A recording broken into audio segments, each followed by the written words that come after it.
Hello beautiful soul! Welcome back to my channel. This is my channel. I'm from Japan, Kabayan Capricorn. This reading is for you.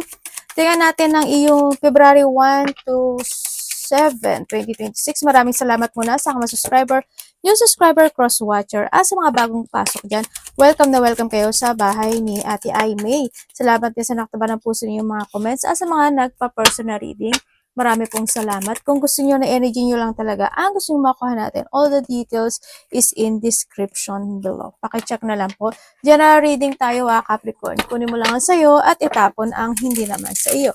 Maring vice versa, energy mo, energy ng person mo, energy ng malapit sa puso mo, nangyayari or mangyayari pala. Use your own intuition, lawakay nyo ay inyong isipan, ano man ang gender mo, ano man ang edad mo, wala sa baraha ang kapalaran ng tao, lagi nyo tatandaan niya na nasa inyo pa rin ang pagbabago nito. Gawin yung guide yung mga warning na pwedeng lumabas. Hindi yung negative, it's a warning para magkaroon din kayo ng idea kung ano mga sitwasyon na need to aware, change of decision, or maiwasan. Pero kung gusto mo na positive lang reading, ang gusto mo madinig, hindi itong channel na to para sa'yo.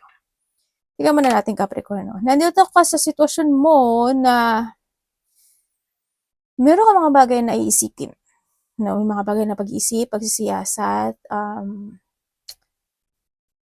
parang maghahanap ka ng, may pag-isolate sa sarili. Siguro may mga hanapin ka, ano ba dapat kong gawin? Ganito ba? Dapat ba? Anong solusyon? Ganun ba? May mga ganun sitwasyon. Ako na nakikita. Parang hindi nyo thinking about the actionan ko ba or hindi? I-force ko ba or hindi? Nandun sa point na yon. But, nandun ka sa point na you give your hard work dun sa sitwasyon. Ayan. Nandito ka sitwasyon, kahit na nag-iisip ka ng malalalim na bagay at mahilig ka magmuni-muni, you give your hard work to take it action. At ito naman yung excitement sa nakikita ko sa'yo dito when it comes dito sa sitwasyon na to na maaaring ikakasiya mo or gusto mo ma-achieve or gusto mo ma-fulfill na doon sa point na yun. Yun nga lang, it's more on isolation. Alam ko naman na yung iniisip mo kasi yung about something manifestation, pwedeng minamanifest mo rin yun, or may mga manifestation ka na pinag-iisipan mo na makakamit ko ba or hindi. Well, makakamit mo siya. Sa nakikita ko, you need to put effort lang talaga doon sa sitwasyon and you need to decide. Kasi it's up to you to make it happen din no? Yung sitwasyon na to. Kung gugustuhin mo lang, makakamit mo siya. Kailangan mo lang siguro is a positive motion. Mag-trust ka sa intuition mo and yun, be creative and it's up to you, no? Nasa sa'yo yun, kung gagawin mo or actionan mo siya. So, nakita ko dito. And also, there's a victory and success ako na nakita sa'yo. Magkakaroon ng mga joy, collaboration, pag-uusap, or may mga cooperation, actually, may mga celebration, may mga gathering hindi ko alam why, pero may ikasisiya ka. Within the 3 days, 3 weeks, or 3 months man yan, o by March, ganyan. Or maybe yung maybe may manifestation ka, isa dun sa manifestation mo makuha mo, no? Na dun sa point na yun. So, nakikita ko sa ito. May travel, maybe you are thinking about something traveling, ganyan. O may mga pag-uusapan related to a traveling, malayo man o malapit dyan. But there's an excitement situation ako nakikita sa'yo. There's a good news din ako na nakikita sa'yo. Ang hindi ko lang maintindihan bakit yung good news na yun medyo napaiisip ka. Nandun ka sa point na yun. But there's a good news. Congratulations pa rin. Ako nakikita sa'yo. May good news na parating sa'yo. Diba sa inyo kung gusto niyo na bagong trabaho, pwede. Meron. Meron kang 3, ano ba ito? Bali-baliktad. 17, 21, 35, 11. Virgo, Aries, Sagittarius. Okay.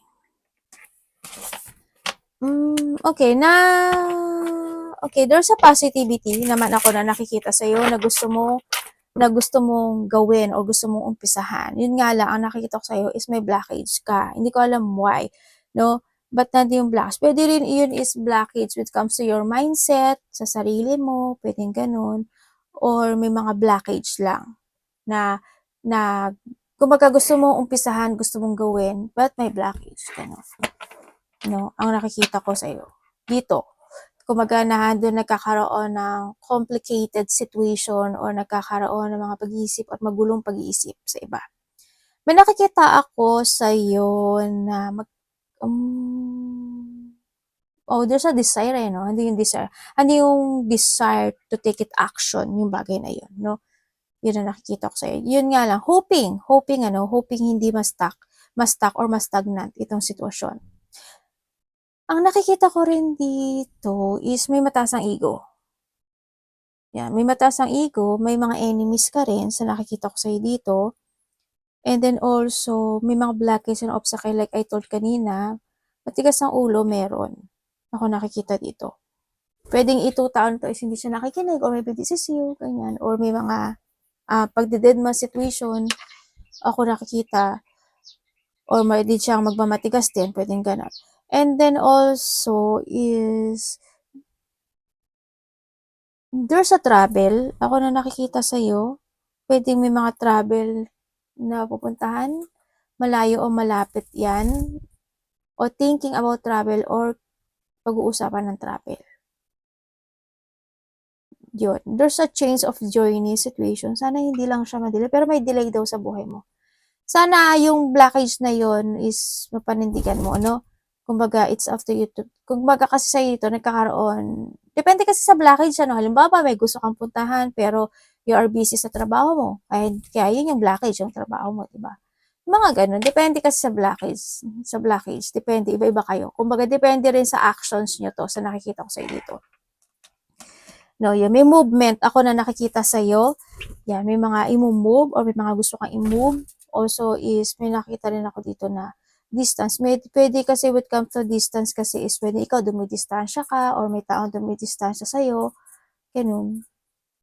And then also is, meron din na something vehicles. Ako nakikita siguro, hindi ko alam kung ano yung vehicles na yon. Bibili, magpapagawa, kung ano man vehicles, magbibenta, wish, basta may gulong siya. No, ako nakikita sa'yo. Kung ano mang connected sa'yo yung vehicles na yan. And then also, is may magtatapos Parang may gusto kang tapusin na isang sitwasyon sa buhay mo. Parang gusto mo nang, may inumpisahan ka na gusto mo nang matapos. Yun ang nakikita ko sa'yo dito. And then, mayroong, conflict. Yan. Maaaring malaki o maliit yung conflict na yon. Nakita ko, pwede mga lihim na samaan ng loob or mga samaan ng loob. Anak, may pupo dyan Pati, alis mo na dyan. Yun, may mga debate o may mga pag-uusapan or debate ako na nakikita dito. Yan, magkakaroon kayo siguro ng mga debate situation. Pwedeng debate sa mga vehicles, debate sa mga traveling, mga actions, movement, decision. Pwedeng ganun. O kaya yung mga debate na kaya makakaramdam ka rin ng painful kasi may mga, sabi ko kanina, di may enemies, di ba? Mga may taong galit din talaga. Yan, baka doon makakaramdam ka ng painful, pwede rin painful when it comes sa work mo, o kaya is painful when it comes sa mga physical activity na ginagawa mo. Ganyan. Kung saang pain niya, may pang-aabuso, pwede you abusing yourself or someone is abusing you, pwedeng gano'n. Ingat na lang din kayo pagdating sa sarili nyo, no? Sa nakikita ko dito. And may mga pag-uusapan daw, parang parang may isi-settling down ka na sitwasyon or magkakaroon ng mga pag-uusap o pagsisettling ng situation, parang ganun. Ako nakikita sa'yo. And also, stability is coming. May mga shifting coming din. Ako na nakikita sa'yo.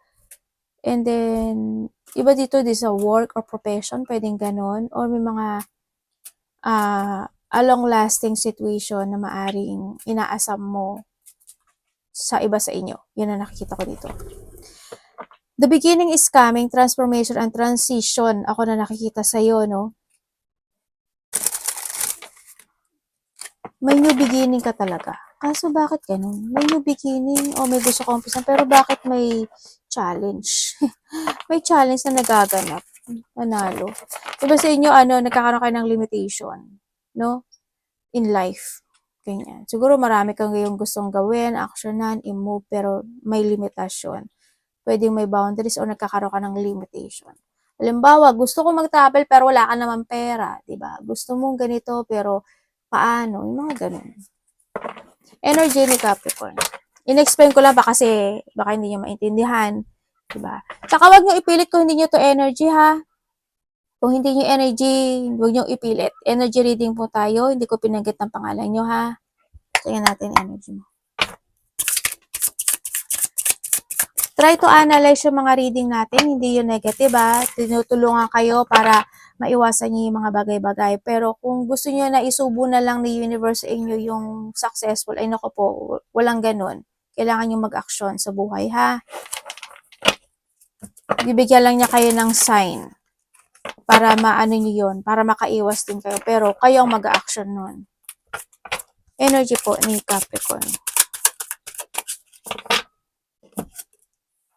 The Death.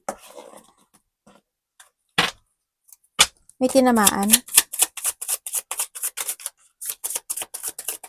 Energy niya.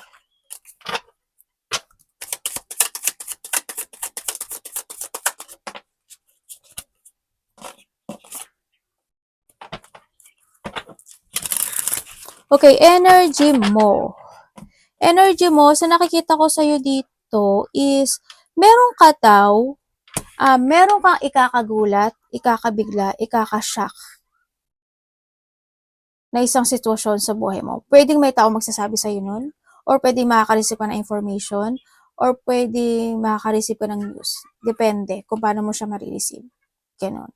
Pwedeng mangyayari with your own, kanya, sa sarili mo. And also, ang nakikita ko sa yung energy kasi dito is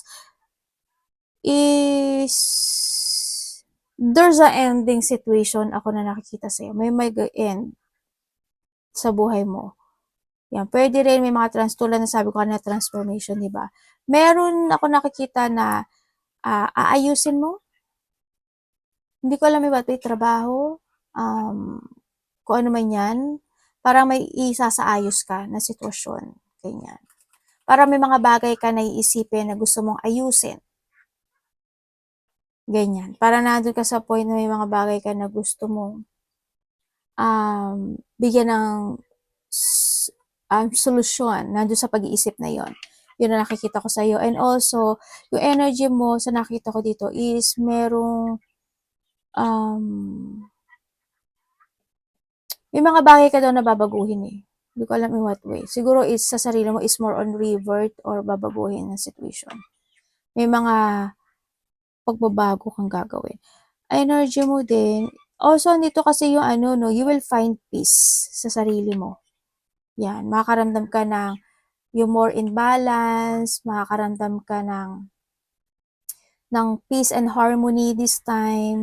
Nandun ka sa point na positivity thinking. Nandun ka sa point na yung kung dati is medyo na-stress ka, ngayon hindi. Ang nakikita ko energy mo dito is hindi ka stress sa nakikita ko dito. Parang nakalipas na yun. Yun. Ba't marami ka daw iisipin na bagay this time? Tsaka lang magkakaroon ka ng pakikipag-usap sa taong malapit sa'yo. Yun na nakikita ko sa'yo dito. Pwede may pag-uusapan kayo? O may taong makikipag-usap sa'yo? O ikaw makikipag-usap? Tao, mas bata to sa'yo. Yung tao na to. Anong parating kay Capricorn?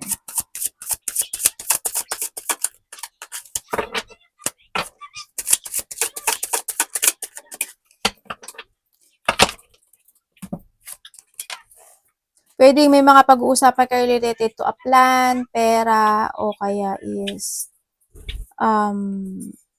solution. Ganyan.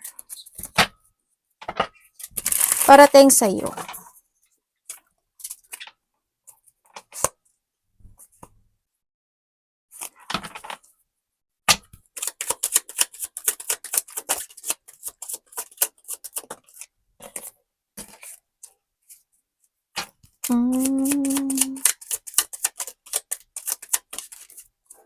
Okay, parating sa'yo.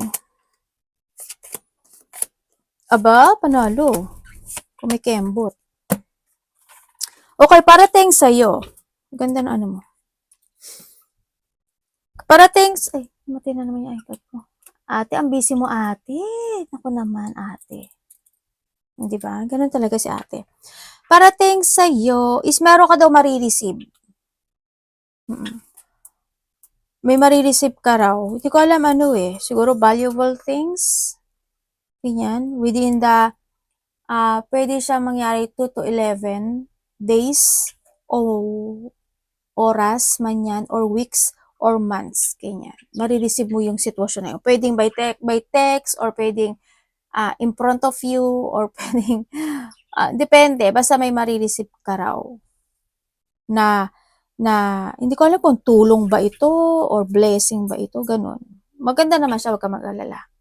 No, sa nakita ko dito. And then, yung iba sa inyo is,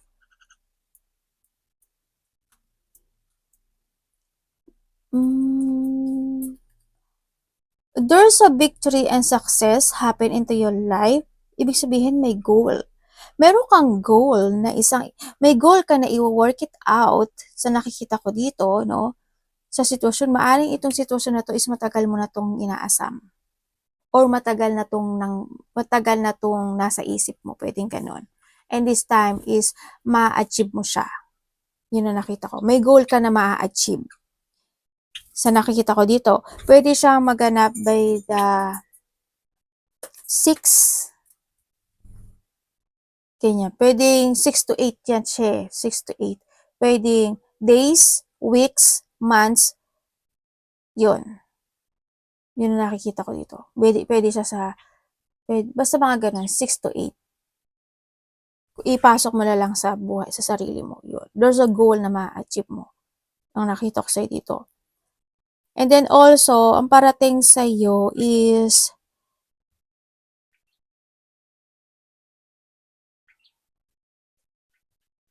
may travel ka? May nakita kong travel. Kung kanina ko pa nakikita sa'yo yun eh. Yung iba dito, siguro yung achievement na yun is mag-travel ka, malayo o malapit yan. May pagtulong, hindi ko alam kung may tutulungan ka or may hihingi sa'yo ng tulong or may magbibigay ng tulong. There's a success, ano, parang you will enjoy the reward of success because of yung effort na binigay mo. Kumbaga, may marireceive ka talaga.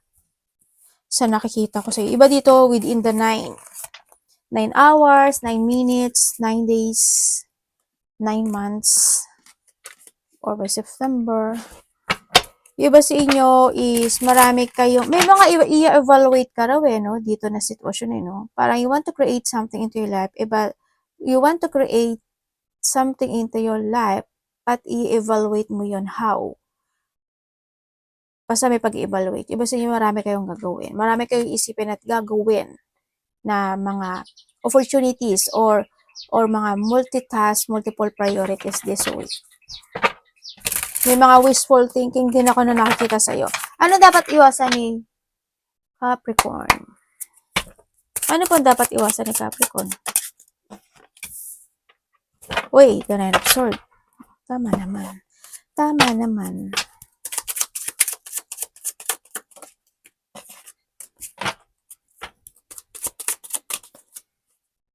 The Wheel of Fortune, oh.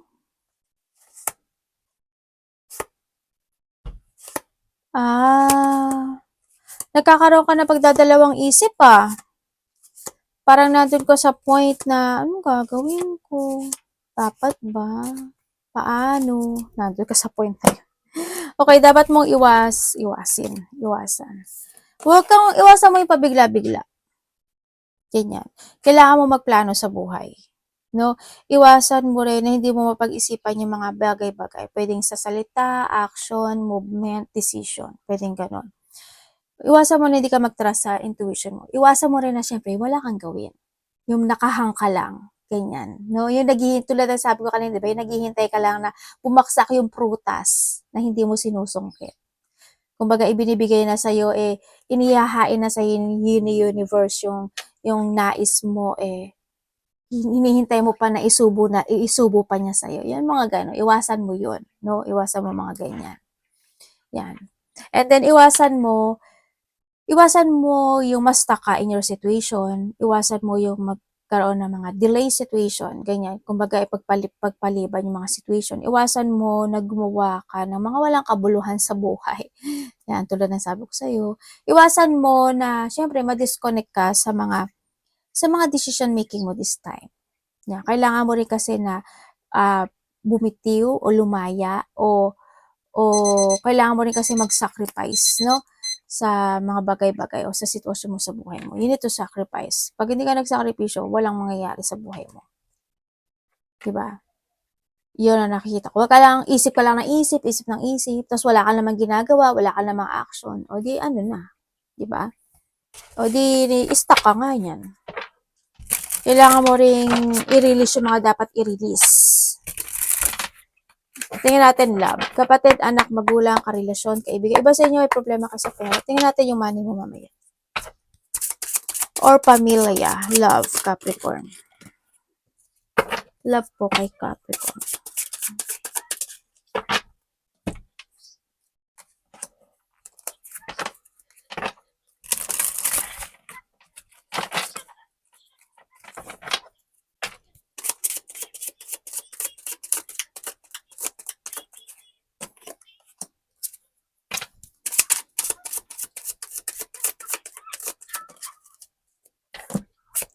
Okay, kung kayo ay pangit.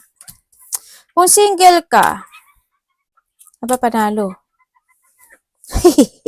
Ang jongit, wala ah. Wala, ang dami mo namang iniisip. Ito ka talaga, oh, hangman ka talaga. Alam mo yun.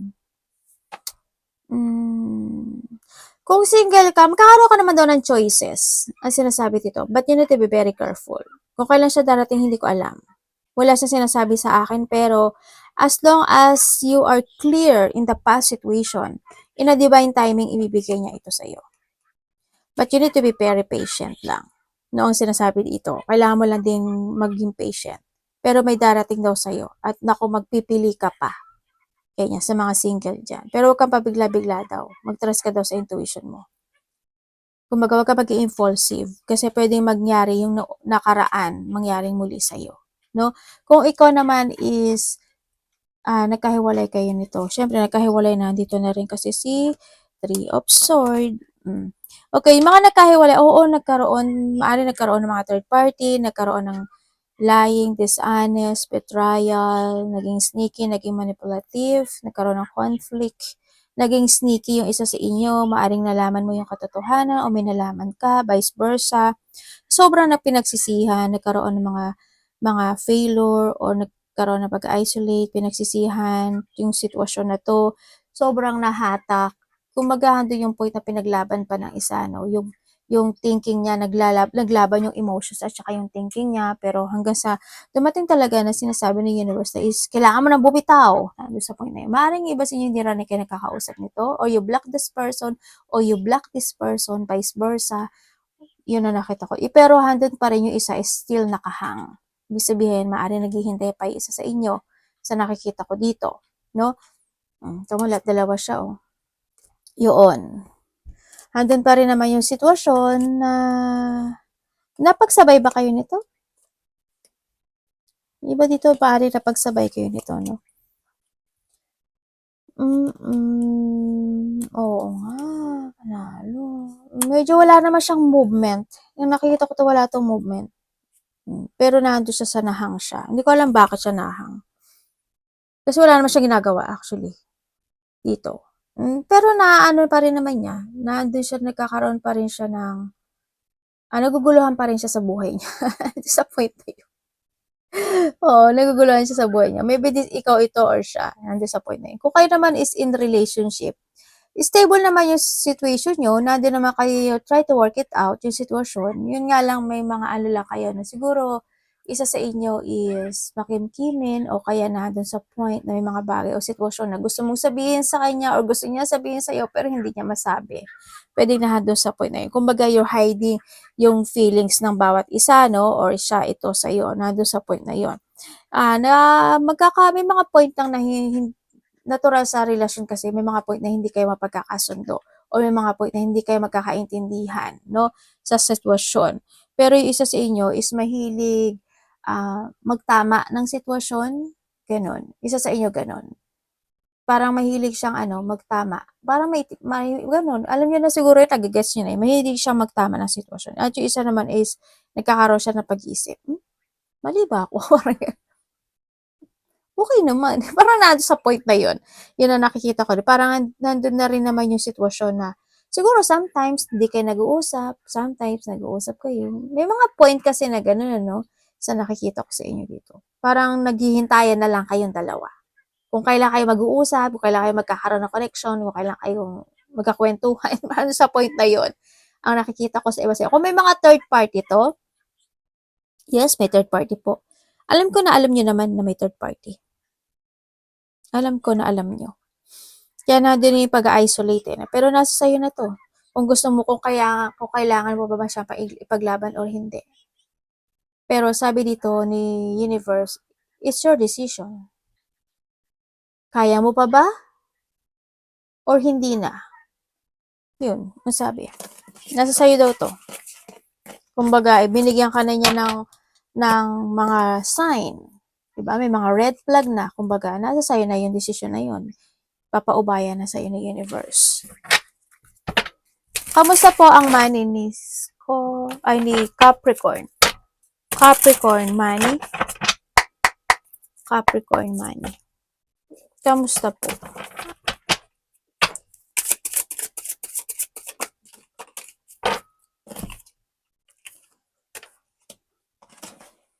Uy, tingnan mo. Ten of Pentacle.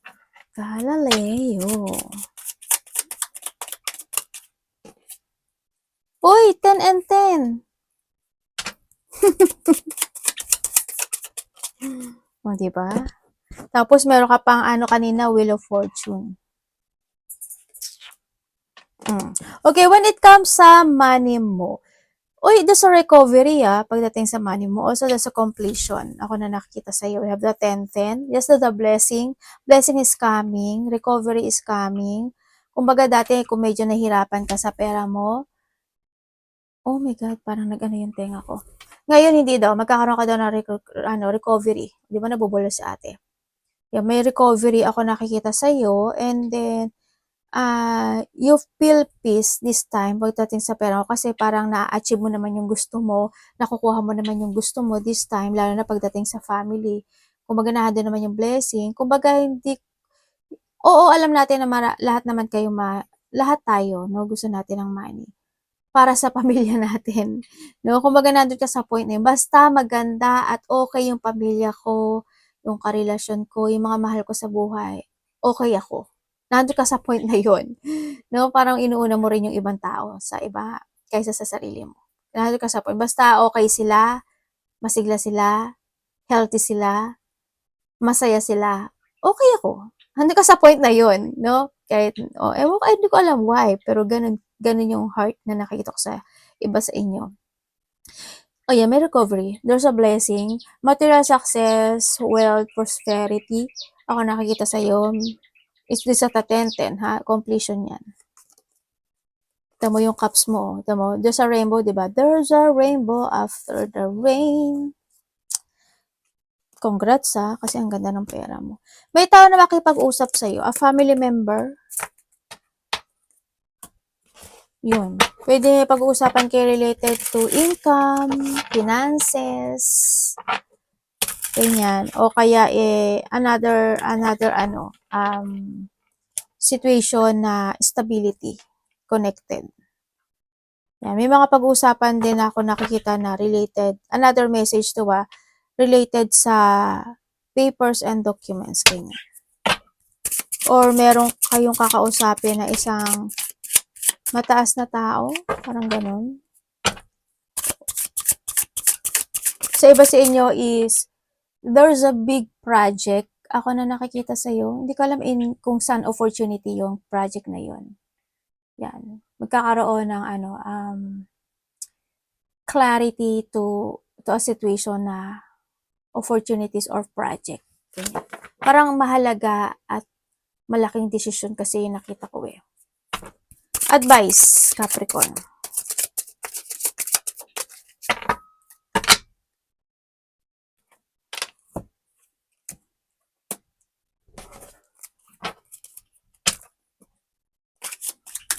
Advice po. Ay, 8-8 oh. O yung 8-8-8. Congrats! Meron kang abundance. May abundance kang darating.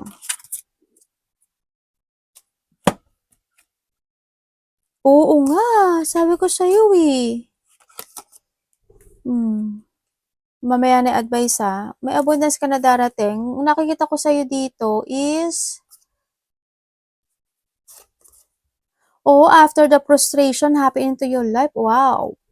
You will enjoy the fruit of your labor and success. Yun ang sinasabi dito. So, iba sa inyo, siguro within the 4 yan. Days, weeks, months, or April, or years, ganyan. May ma-achieve ka raw. Yan, may mga celebration, feeling happy, enjoyment, happiness, fun, ganyan. And then, may mga surprises, may mga events or parties ako na nakikita sa iyo. Getting together also, reunion, family man yan, close relationship, something celebration kasi ako nakikita no? Siguro by the April, o kaya is May, ganyan. April, May, o kasi 4 days, 4 weeks, 4 months. Kung ngayon is February, March, April, May, June. O kaya mga basta April, May, June, ganyan sa iba. Ano ba ngayon? February, March, April, May, mga ganyan. Or weeks man siya or days, ganyan. Sa nakita ko dito. Yan, may mga may mga coming home. Hindi ko alam kung ano yung coming home. Pwedeng may umuwi in the past or bumalik in the past or pwedeng ngayon pa lang mangyari sa iba. Pwedeng ganun. Uwi ka ba ng Pilipinas, ng probinsya, ng ganyan, or someone, kalapit baryo or someone, papunta sa'yo. May mga pag-uusapan, may mga pag-uusapan kayo related sa sa family and house related, territorial, mga ganun. When it comes to advice, it's up to you to make it happen or the choices is always available in yours. If you want to be happy, if you want to achieve something into your life, this is a time to focus to yourself, think to the future, and mag-trust ka sa intuition mo. Kailangan mo magdesisyon, kailangan mo magkaroon ng clarity, at kailangan mong itama na rin yung mga mali na sitwasyon sa buhay mo. May mga bagay ka na kailangan mong baguhin sa buhay mo o sa sarili mo. Kung gusto mo talaga ng growth, ang sinasabi to, kung gusto mo talaga ng stability, yun. And the sinasabi rin dito is, kailangan mong maging very idealism. I-renew mo daw yung paniniwala mo. Always have faith and syempre, belief, ang sinasabi rin dito. And this is a time to revert sa sarili mo, sa nakita ko dito. And start a new beginning and starting a new goal situation is needed, ang sinasabi sa iyo. Arigato namaste, God bless.